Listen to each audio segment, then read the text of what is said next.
La Bible dit dans Psaume 90 et le verset 1, prière de Moïse, homme de Dieu.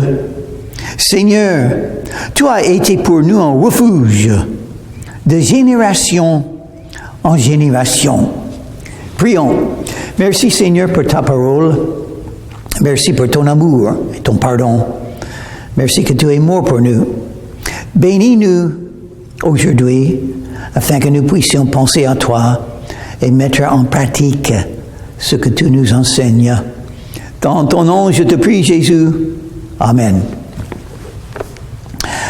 C'est une psaume de Moïse. Et il loue le Seigneur parce que le Seigneur est un refuge. Il nous faut un refuge, c'est-à-dire un endroit où on peut être protégé et caché des méchancetés de ce monde. Il y a beaucoup de violents, beaucoup d'ennemis spirituels dans les ténèbres. Il y a des difficultés, il y a des problèmes, il y a des tribulations, des persécutions. Il y a beaucoup de raisons pour avoir un refuge. Et où se trouve notre refuge? Si vous êtes un croyant, un des grands bénéfices d'avoir Dieu dans votre cœur, d'être un vrai croyant en Jésus, Dieu est votre refuge. Venez à Dieu, invoquez le nom de Dieu, vous confiez en Dieu et vous serez protégés tout le temps qu'il veut le faire. Bien entendu, il y a des croyants qui sont tués à cause de leur foi, pas à cause de la haine, mais si ce n'est pas la volonté de Dieu pour vous de souffrir comme ça, vous serez protégés. Moi, je suis protégé aujourd'hui. J'ai 76 ans. Je suis là, en Floride, avec un grand désir d'être en France, mais pour le moment, le Seigneur m'a mis en Floride et je suis protégé. Il y a beaucoup de criminels. Mais moi, je ne vois que la paix. Un endroit de paix et de beauté autour de moi. Et c'est le Seigneur. Et il a fait la même chose pour vous, sans doute. Même dans une prison, vous pouvez trouver Dieu comme votre refuge. Vous pouvez aller à lui et avoir confiance en lui. Et il vous guidera et il va vous utiliser même dans une prison. De génération en génération. Dieu est toujours comme ça. Il est là pour nous comme il a été pour les Israélites en Égypte. Dieu est là pour nous comme il était quand David était roi, ou Samuel était prophète, ou Josué qui a remplacé Moïse. Dieu ne change pas. Une des raisons pour lire la Bible dans l'Ancien Testament et le Nouveau Testament, on voit tout ce que Dieu a fait pour les autres. Il peut faire le même pour nous. Il nous aime tant que il est toujours tout-puissant. Il exauce toujours les prières. Il est fidèle à ses promesses, à ses alliances. Et il est là pour nous. Il est un refuge pour nous. Si vous avez des soucis, si vous croyez que vous n'êtes pas protégé, c'est pas vrai. Il faut venir à Jésus. Il faut vous confier en Dieu. Vous aurez la confiance, la même confiance.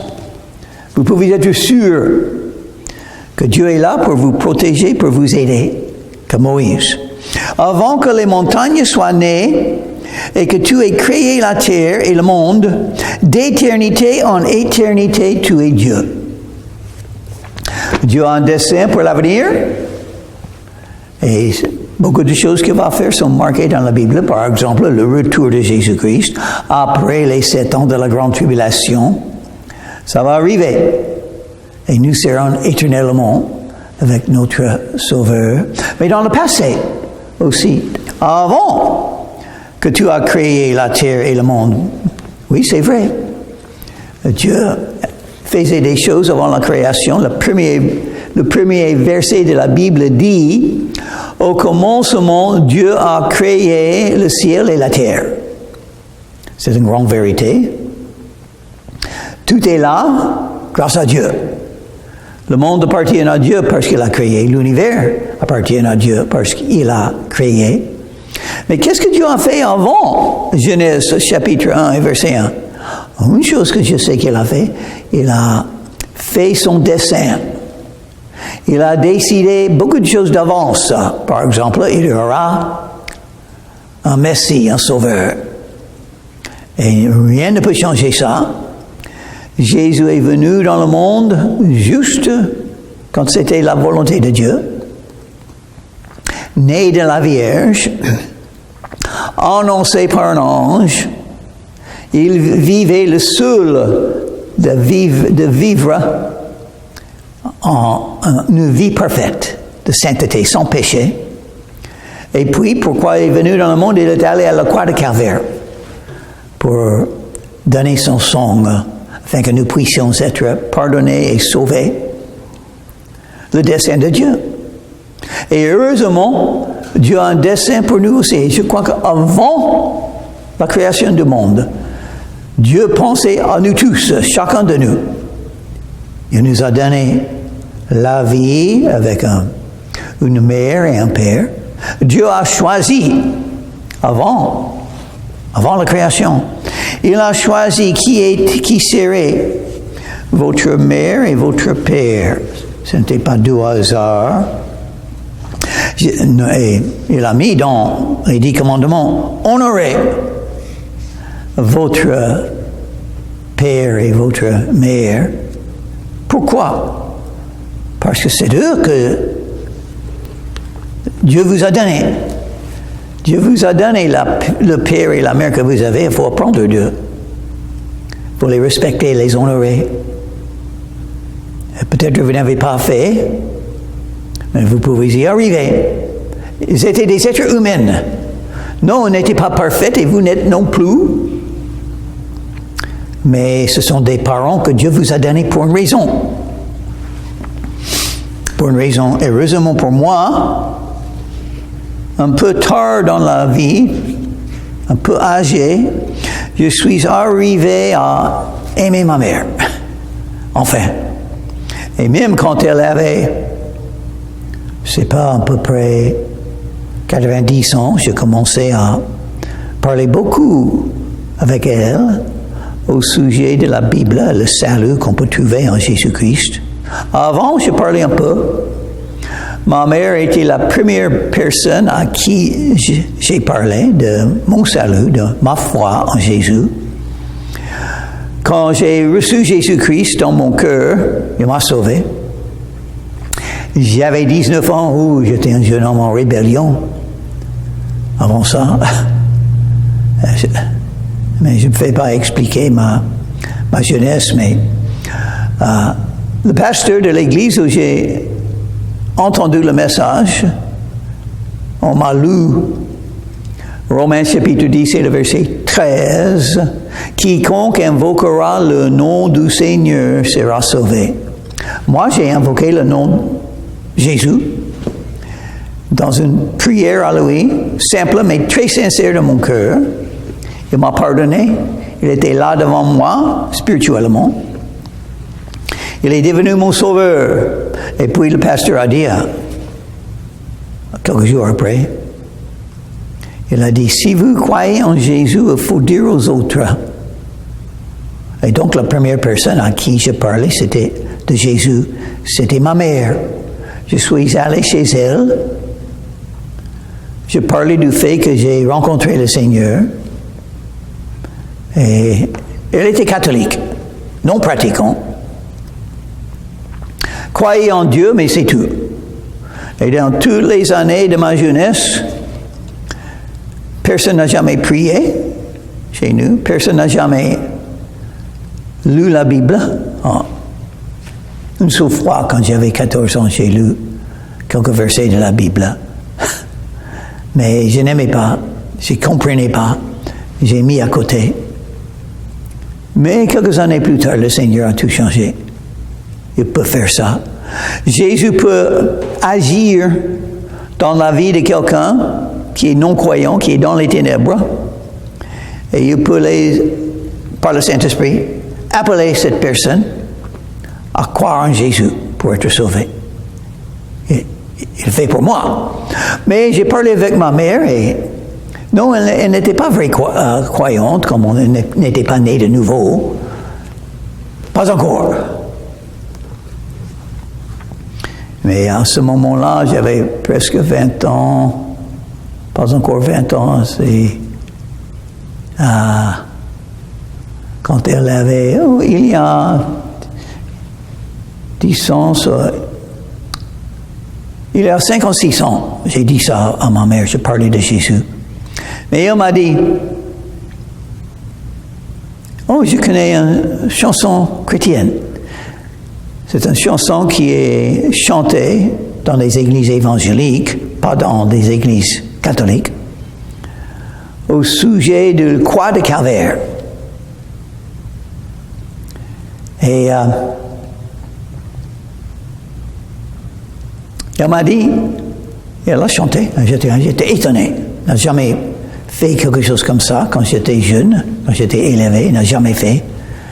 J'ai étonné, elle m'a dit, quand j'étais petit enfant même, elle m'a dit, elle avait un grand-père, j'ai jamais rencontré, elle avait un grand-père qui était un prédicateur pentecôtiste.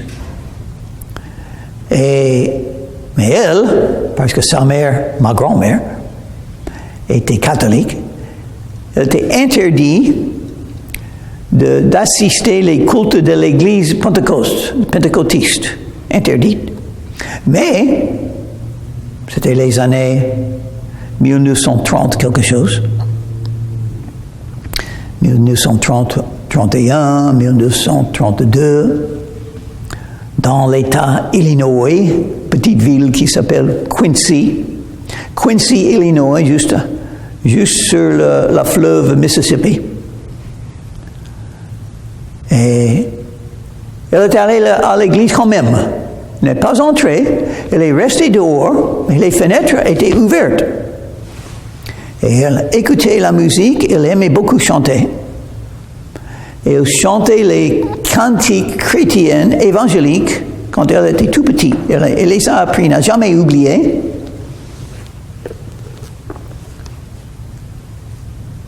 Et elle a chanté On a hill far away stood an old rugged cross, the emblem of suffering and shame.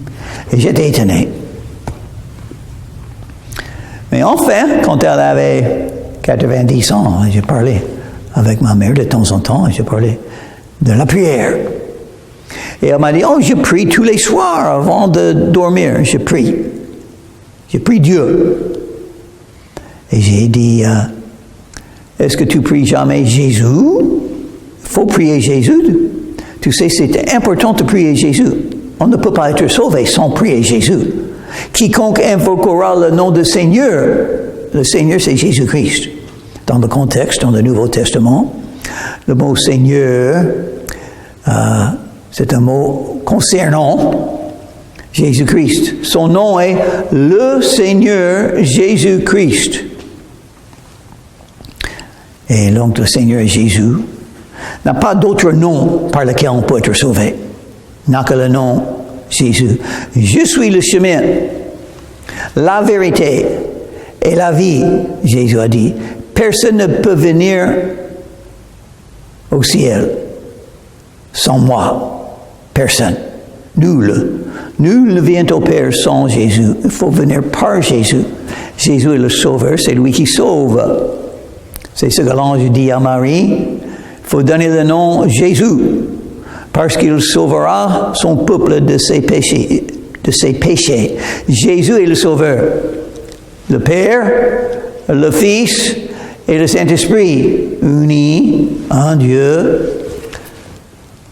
Jésus est le Sauveur. Jésus est la manifestation de Dieu en tant que Sauveur. C'est lui qui pardonne des péchés. C'est lui qui donne la vie éternelle. Quand Jésus est né sur la croix et était cloué sur la croix,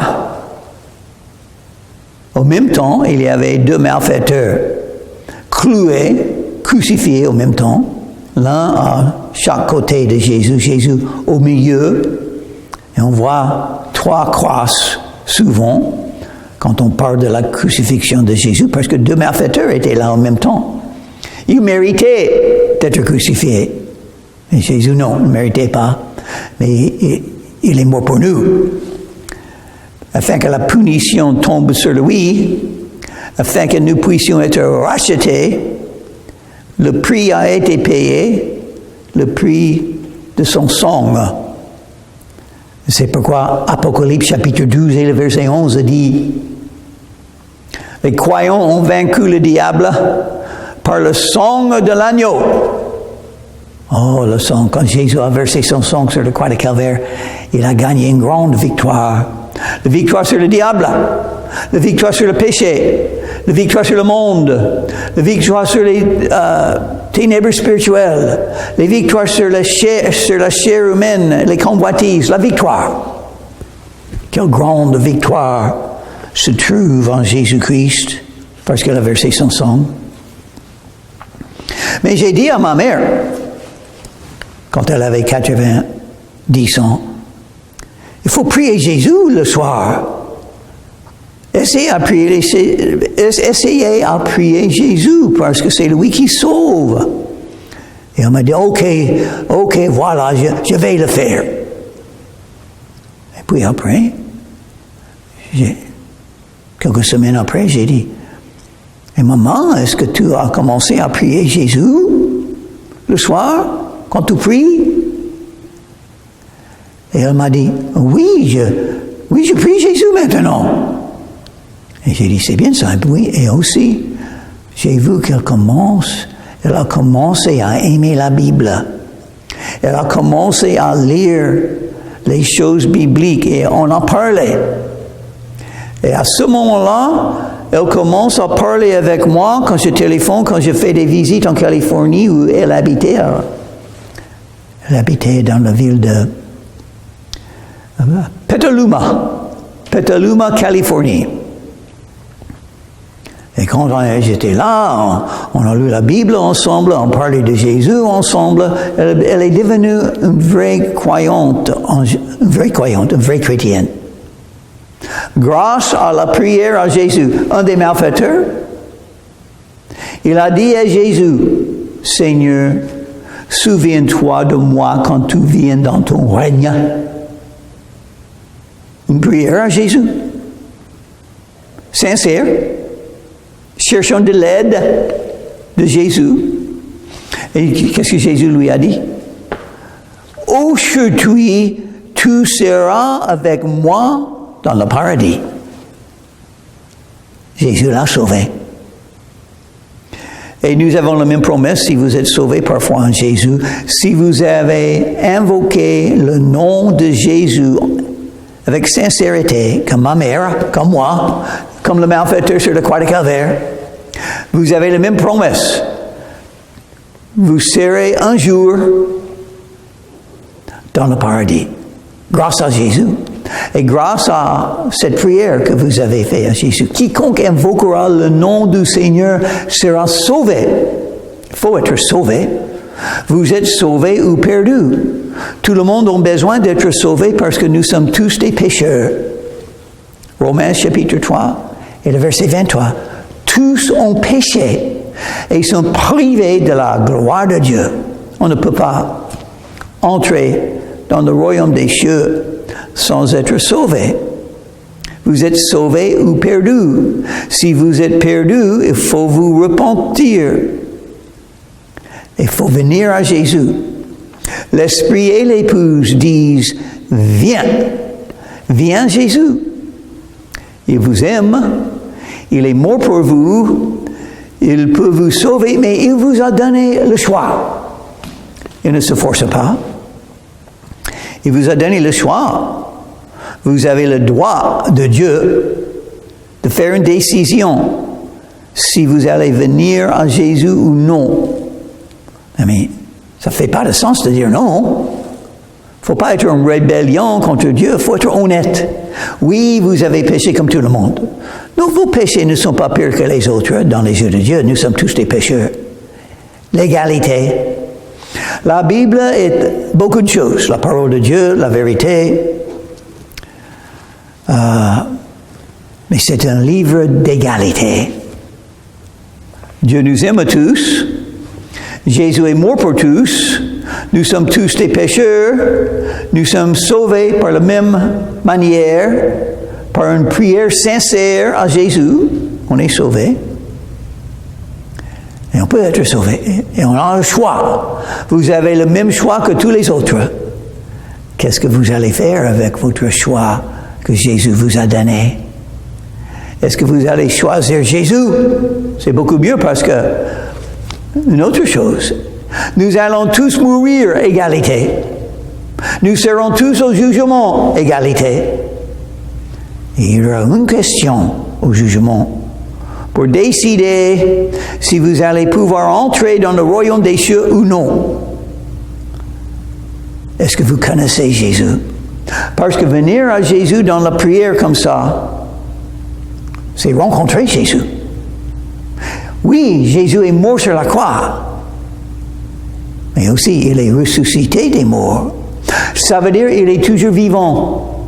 Ça veut dire vous pouvez le connaître et le rencontrer. Le vrai christianisme n'est pas une religion où on beaucoup de règles, c'est pas le christianisme. Beaucoup de cérémonies, c'est pas le christianisme. Le vrai christianisme, c'est une relation personnelle avec Jésus-Christ. Vous pouvez le rencontrer et vous pouvez commencer à le suivre. Parce que quand on vient à Jésus, c'est pas seulement pour être sauvé des péchés, mais c'est aussi pour commencer à le suivre. C'est pourquoi, si vous venez à Jésus, votre vie sera changée.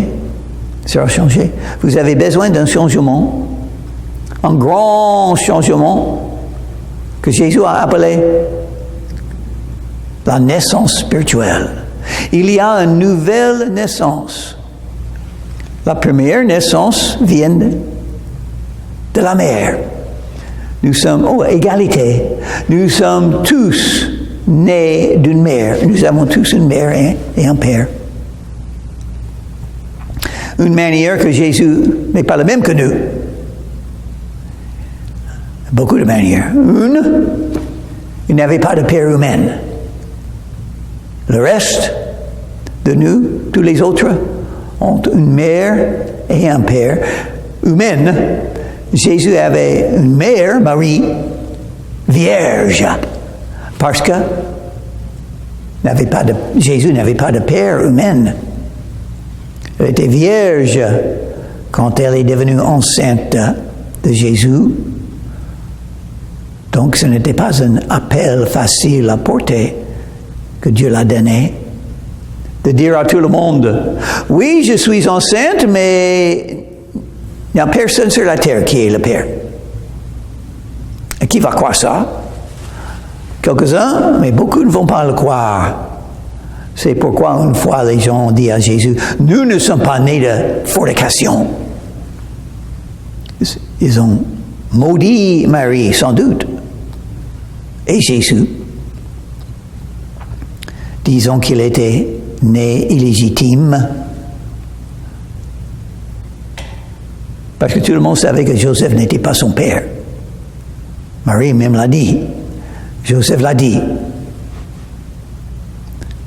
Jésus l'a dit. Dieu l'a dit. Dans la Bible. Oh, c'est bien d'être une croyante. Parce que si on est une croyante, on a celui qui a un dessein pour notre vie. Pourquoi vous êtes là sur la terre? Pour servir Dieu, pour le connaître, pour le suivre, pour connaître Jésus-Christ, pour être un vrai croyant en Jésus. C'est pourquoi vous êtes là. Pour connaître la vérité de Dieu. Car 1000 ans sont... verset 3. Dieu est éternel. D'éternité en éternité, tu es Dieu. Tu fais rentrer les hommes dans la poussière. Et tu dis, fils d'homme, retournez.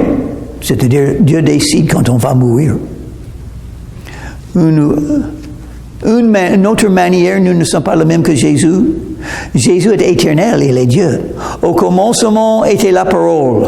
La parole était avec Dieu et la parole était Dieu. Jésus est la parole. L'évangile selon Jean, chapitre 1 et le verset 1. Notre vie commence dans le sein de notre mère.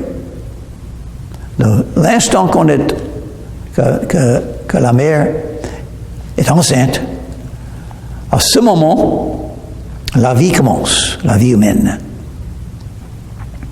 Mais pour Jésus, l'instant que Marie était enceinte, c'était l'instant que Jésus est quitté le paradis et est entré dans le sein de Marie par le Saint-Esprit. Intéressant, n'est-ce pas? Étonnant. Mais nous sommes limités. Il va parler de ça. La vie humaine est limitée.